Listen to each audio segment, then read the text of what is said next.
Okay. Can you hear me? Yes, uncle. Okay. Last two Tuesdays, we studied what Jesus taught about the Father and also what he taught about the Holy Spirit. Today, we are going to study what he taught about himself. What did Jesus say about himself? If Jesus did not say anything about himself, whatever other things people say about him, it is of no importance. So we are much concerned and we need to know what Jesus said about himself. Before I get into this study, these four things, what I am going to say, you need to know or you need to remember. No one born like the Lord Jesus. His birth was according to prophecies. Hundreds and thousands of years before his birth, it was prophesied about his birth. So it was not an unexpected or accidental birth. Secondly, his birth was with a purpose. He was born here with a purpose. He came into this world with a purpose. It was purposeful. Thirdly, it was propitiatory. He died for our sins. He died for others. He came to die and bring us out of the judgment of God to salvation. Fourthly, it was a virgin birth. In the whole history of humanity, there is only one person who is born of a virgin. That is the Lord Jesus Christ. We understand from the Bible, people came into this world in four ways. Adam was directly created by God. Eve was taken out of Adam. And Jesus was born through a virgin. All the other people who are born here, they are born through the union of a man and a woman. So that is the first thing we need to know.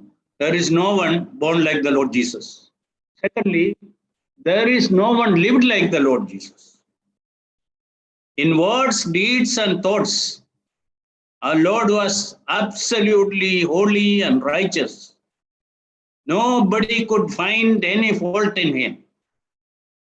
His heavenly Father testified about him, "This is my beloved Son, in whom I am well pleased." And our Lord lived here such a holy life. We can be extremely proud about that. He is the perfect example for us. So no one lived like the Lord Jesus. Then no one died like the Lord Jesus.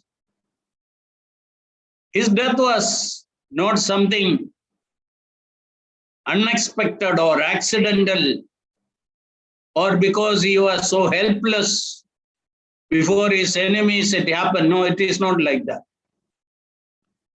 It was something voluntary. He gave himself for us.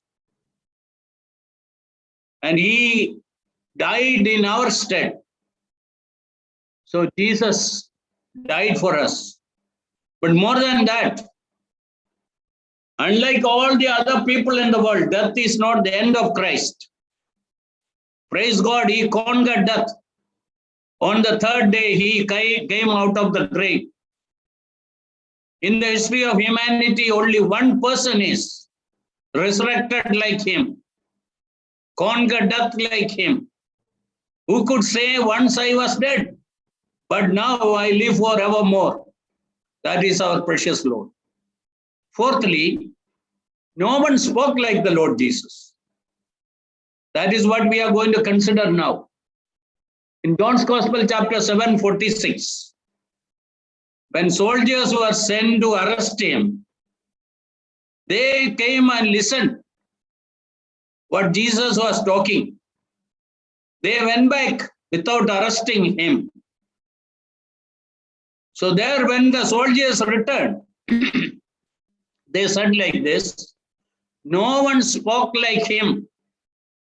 So that we read in John's Gospel 7:46. So that is what we are going to consider today. What did he speak about himself? And we have considered what the Lord Jesus taught during the last many weeks. But today, it's more crucial, more important. We need to know what did Jesus say about himself.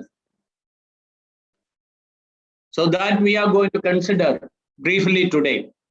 First, we will read a verse, John's Gospel chapter 17, verse 5.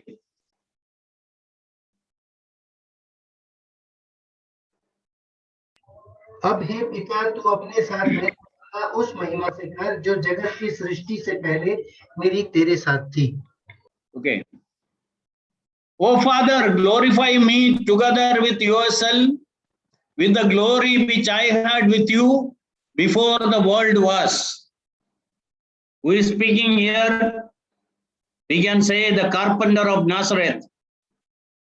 But what he is saying? Glorify me with the glory which I had with you before the foundation of the world. It speaks about the eternality of Christ. Pre-incarnation glory of Christ. That's what we read in Philippians chapter 2. Though he was in the form of God, he did not think equality with God was something to be grasped. He emptied himself, became a man, became a servant. That is what we read there, Philippians chapter 2, 5 onwards. So the Lord Jesus is praying here, glorify me with the glory which I had with you before the world was.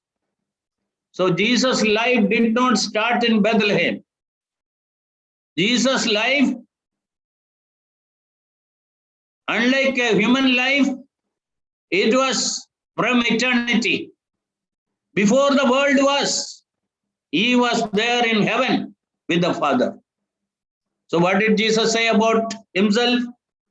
First, he spoke about his eternality. Unlike human beings, his human birth was not the beginning of his life. His life did not begin in Bethlehem. And here the Lord Jesus says, I was there before the world was. I was with the Father. I was in the glory. So that is the first thing. Jesus spoke about his eternality, pre-incarnate glory. Secondly, John's Gospel chapter 8, verse 58.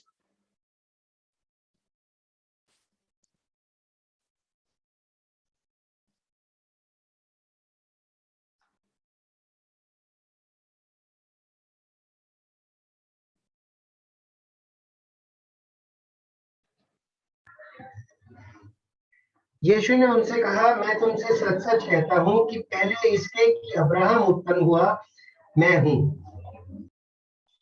Before Abraham was, I am. So the Jewish people asked him, have you seen Abraham? You are not even 50 years old. Then Jesus replied, before Abraham was, I am. So there he speaks about his pre-existence. Abraham lived 1,000 years before Christ. So Jesus says here, before Abraham was born, I was there. So the pre-existence of Christ. Jesus speaks about pre-existence. Now, before I move further, we need to know, was he an ordinary man speaking extraordinary things? If he is an ordinary man speaking this kind of things, this kind of claims he is making, he can be labeled as a liar, as a lunatic. On the contrary, if he is an extraordinary man, making extraordinary claims, he is the Lord from heaven, we should worship him. So Jesus is an extraordinary man making extraordinary claims. And today we live in this world, and there are more than 700 crores of people in the world. Out of them, is there one person who can say what Jesus said? And we all know none of them will say, because they are all ordinary people. They cannot make this kind of claims. So Jesus made these extraordinary claims because he was an extraordinary man. That we have to remember as we proceed further. Now John 8 verse 23. उसने उनसे कहा, तुम नीचे के हो, मैं ऊपर का हूँ, तुम संसार के हो, मैं संसार का नहीं. You are from beneath, I am from above. You are of this world, I am not of this world. Now he is looking at his people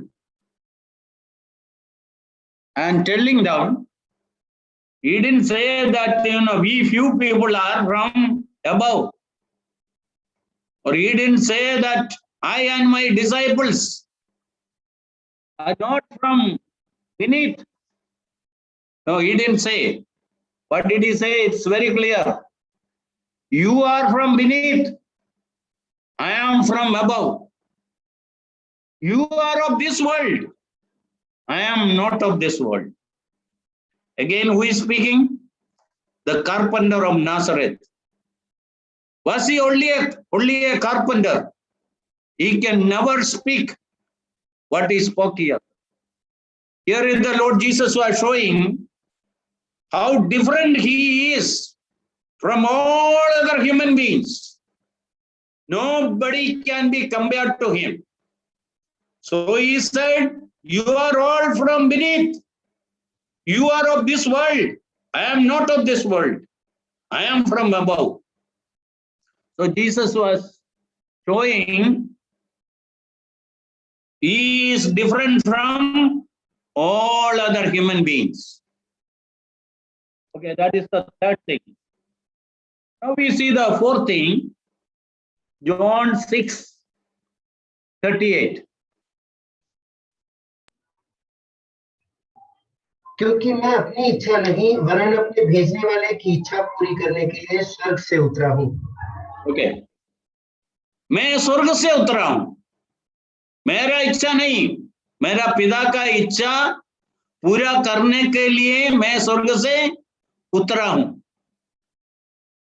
I have come down from heaven not to do my own will, but the will of him who sent me. So here Jesus is saying about his heavenliness. He has come down from heaven. No, maximum, if I was only a human being, he could have said, I am from Nazareth. I am from Galilee. That's all what he could say. But he said, I am from heaven. And in this chapter, again and again he says, I am the living bread from heaven. I came from heaven. As I said earlier, no sensible person will say like that, because he is only a human being. Ordinary people will not say such thing. They cannot say like that. Out of these 700 crores of people on the face of this earth, nobody will say that I am from heaven. I have come down from heaven. Nobody will say. But one person in the history of humanity, he said, I am from heaven. I have come down from heaven. He was speaking about his heavenliness. So what do we understand? The Lord Jesus come here with a purpose. Otherwise, he could have remained in heaven. And he said, I am here to do my Father's will. That he revealed again in the Gethsemane, and finally going to the cross and finishing that work. So there we see in this verse the heavenliness of Christ. Our Lord Jesus is from heaven. Okay, we will see the next verse, John's Gospel, chapter 10, 17 and 18. पिता इसलिए मुझसे प्रेम रखता है कि मैं अपना प्राण देता हूँ कि उसे फिर ले लूं। कोई उसे मुझसे छीनता नहीं, वरन मैं उसे आप ही देता हूँ। मुझे उसके देने का भी अधिकार है और उसे फिर ले लेने का भी अधिकार है। यह आज्ञा मेरे पिता से मुझे मिली है। So Jesus' death is not an accidental death because of helplessness. When his enemies attacked him, because there was no one to defend him, in total helplessness, unexpectedly, accidentally it happened. What does the Lord Jesus say here? I have the power to lay down my life, and I have the power to take it back also. Probably the first part, people can say, I can kill myself. No, Jesus is not doing something like that. He volunteered himself and allowed the people to catch him, arrest him. Otherwise, nobody could have touched him. But Jesus says, I have the power to take it back. And we know that no human being, whatever way they died, they cannot take that life back. But praise God, in the history of humanity, there is one person who said, I have the power to take it back. And the Lord Jesus took it back. Nothing would stop him from coming out of that grave. Roman soldiers, all what Jewish people planned, the seal of the Romans, the security which was guarding the tomb, none of these things. Everything failed before him. Praise God. He is resurrected. He is alive. Because he is God. He was claiming his equality with God. And his deity with God.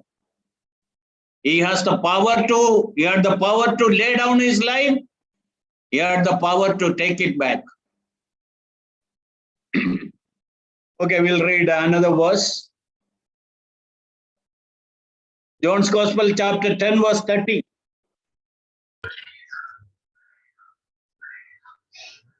मैं और पिता एक हैं। मैं और मेरा पिता एक है। इसका अर्थ क्या है? Who is God? How do we identify God? If God has to be God, what all qualities should be in him? We understand that God has some essential characteristics which qualifies him to be God. What are those essential qualities? Eternality,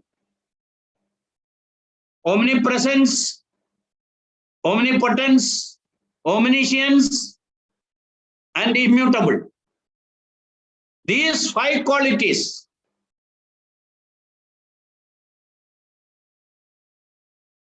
make God God. Without these qualities, God cannot be God.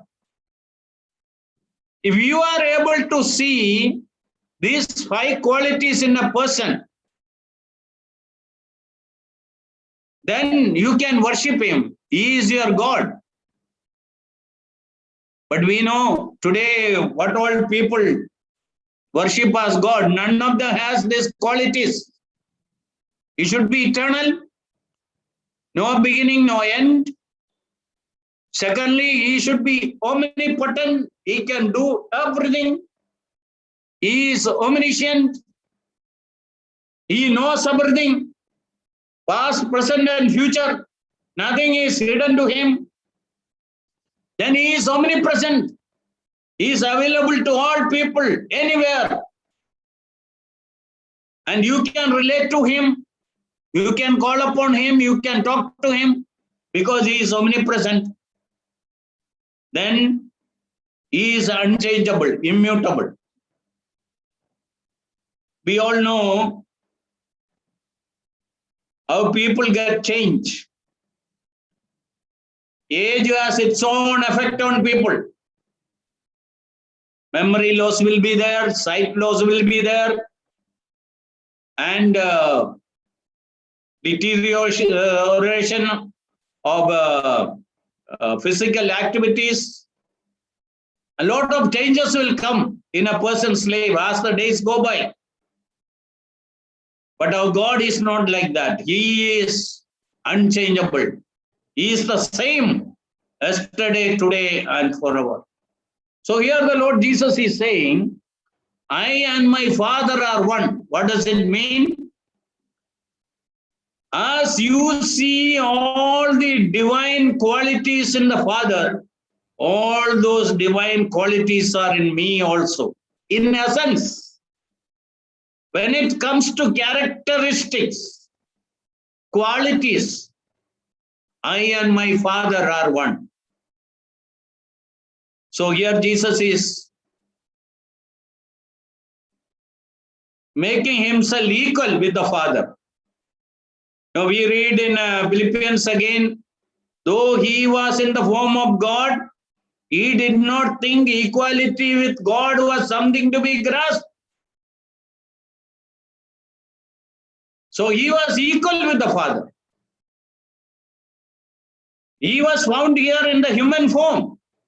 At the same time, we need to know he was God walking in human body. He was 100% God and 100% man. So he says, I and my Father are one. Now we will read another verse. John's Gospel, chapter 14, verse 8. फिलिप्पुस ने उससे कहा, हे प्रभु, पिता को हमें दिखा दे, यही हमारे लिए बहुत है. And next verse. यीशु ने उससे कहा, हे फिलिप्पुस, मैं इतने दिन से तुम्हारे साथ हूँ और क्या तुम मुझे नहीं जानता? जिसने मुझे देखा है उसने पिता को देखा है. Okay. Those who have seen me, they have seen God. Here is the revelation of God. Probably many of you can remember what is John's Gospel, chapter 1, verse 18. It says like this, no man has seen God at any time, but the only begotten who was in the bosom of the Father has revealed him. So one of the purposes of incarnation was to reveal God the Father. So when Jesus walked here, Jesus talked, Jesus was revealing the Father. Now God revealed in the creation, but through the creation we can understand God only in a limited way. Especially we understand the 2 great characteristics of God from the creation. The wisdom of God and the power of God. The omnipotence of God and the omniscience of God. we see in the creation. When we see the sun, moon, and the stars, and all this creation, its arrangement, its order, its beauty, we think about a creator, what a great planner, what a wisdom is behind all this creation. What great power is there that we understand. So, from the creation revelation, God revealed in the creation. Heaven declares the glory of God, and the firmament shows his handiwork. From this creation, we understand God in a limited way. Then God has given us his word. God has revealed in his book, scriptural revelation. Praise God for this book. Through this book, we understand who God is. Then thirdly, God has revealed in his Son. 33 years when Jesus lived here, he walked here, he talked with people, and he was revealing the Father, the power of God, the greatness of God, the goodness of God, the wisdom of God was being revealed by God. So here Jesus says to Philip, 49, those who have seen me, they have seen the Father. Yes, Jesus came here to reveal God to mankind. God cannot come to us as he is.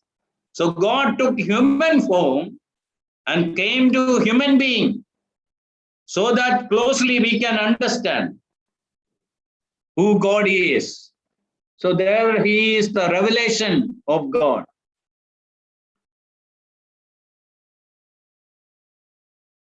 Now we will return to Matthew's Gospel, chapter 20, verse 18 and 19.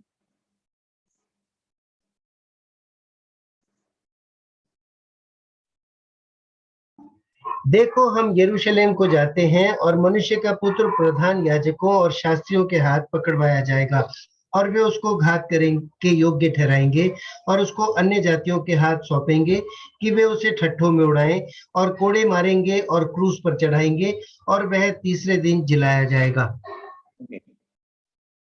Jesus started slowly revealing his death, burial, and resurrection. There Jesus says, behold, we are going to Jerusalem, and the Son of Man will be betrayed to the chief priests and to the scribes. They will condemn him to death, deliver him to the Gentiles to mock and to scourge and to crucify. And the third day, he will rise again. Jesus spoke about his death and also his resurrection. Sometimes people, especially old people,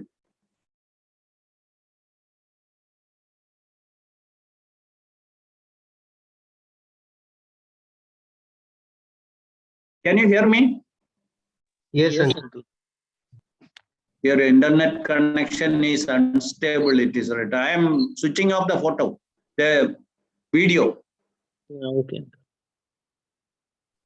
Okay.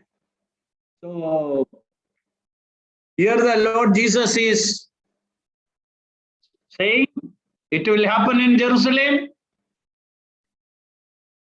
Death will be on the cross, and his sufferings, both by Jews and Gentiles. Along with that, he said about his resurrection. So Jesus is giving indication. Very clearly he speaks where it will happen. Jerusalem, then it will be crucifixion. What manner it will be crucifixion? And who all will be involved? Both Jews and Gentiles. But he will be resurrected. So Jesus is speaking about his death and resurrection. Okay, Matthew 26 verse 64.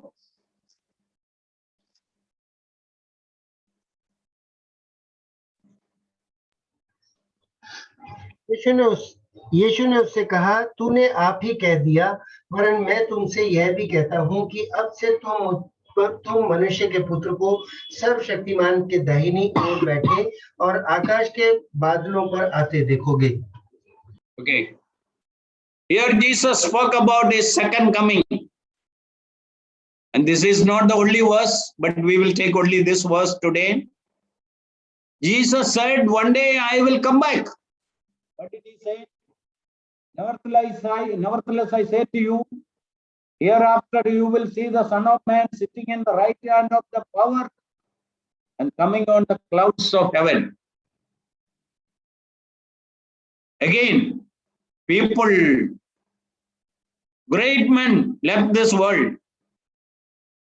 Great scientists, great scholars, great politicians, great statesmen. None of them could say, don't worry, I may die, but I will come back. Nobody said. But praise God, here is our blessed Savior said, one day he will come back. That is the great hope of the Christian church. We know that the Lord Jesus will come back. In the first coming, he came as the Savior. The second coming, he is coming as the King of Kings and the Lord of Lords. In the first coming, he came to die. In the second coming, he is coming to reign. In the first coming, he came to give us salvation. In the second coming, he is going to judge the world. We need to know. So the Lord Jesus is saying that one day he will come back. Finally, the last verse. John 14, 1 to 3. Very well-known verse. But we are going to learn one great important thing. What Jesus said here. तुम्हारा मन व्याकुल न हो, परमेश्वर पर विश्वास रखो और मुझ पर भी विश्वास रखो. मेरे पिता के घर में बहुत से रहने के स्थान हैं. यदि न होते तो मैं तुमसे कह देता, क्योंकि मैं तुम्हारे लिए जगह तैयार करने जाता हूँ. और यदि मैं जाकर तुम्हारे लिए जगह तैयार करूँ, तो फिर आकर तुम्हें अपने यहाँ ले जाऊंगा, कि जहाँ मैं रहूँ वहाँ तुम भी रहो. Here Jesus said one day he will take us to heaven. And this is the most clear verse in the Bible. That Jesus will come back one day and all those who believed in him will be taken to heaven. That is known as the rapture, catching up. We will go from here.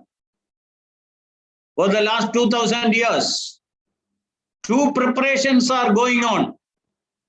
One preparation in heaven.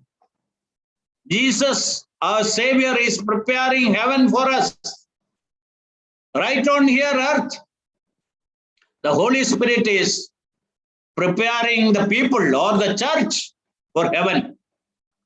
One day, both this preparation will come to an end together.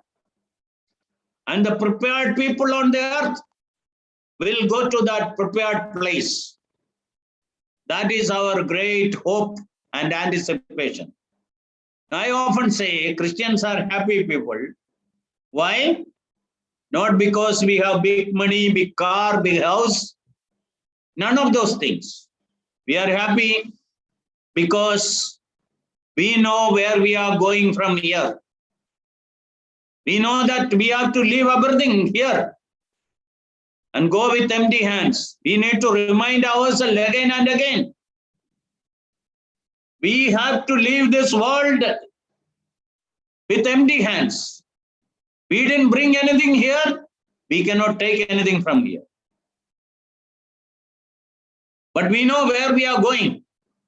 All people have to leave the world like that. And Christians also have to live like that.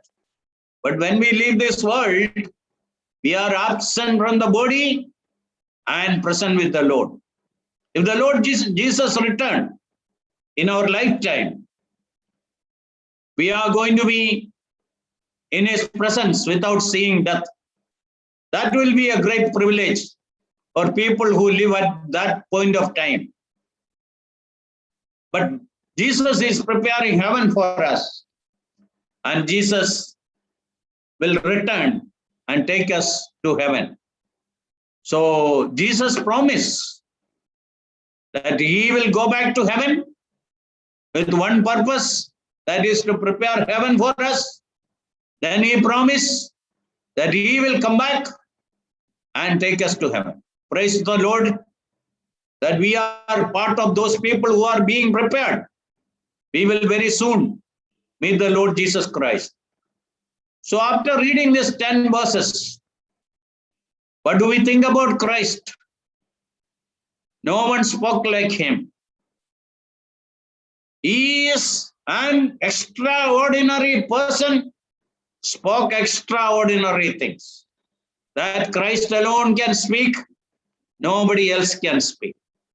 Praise God, you and I have been greatly privileged to know this wonderful person and to be his in this world and the world to come.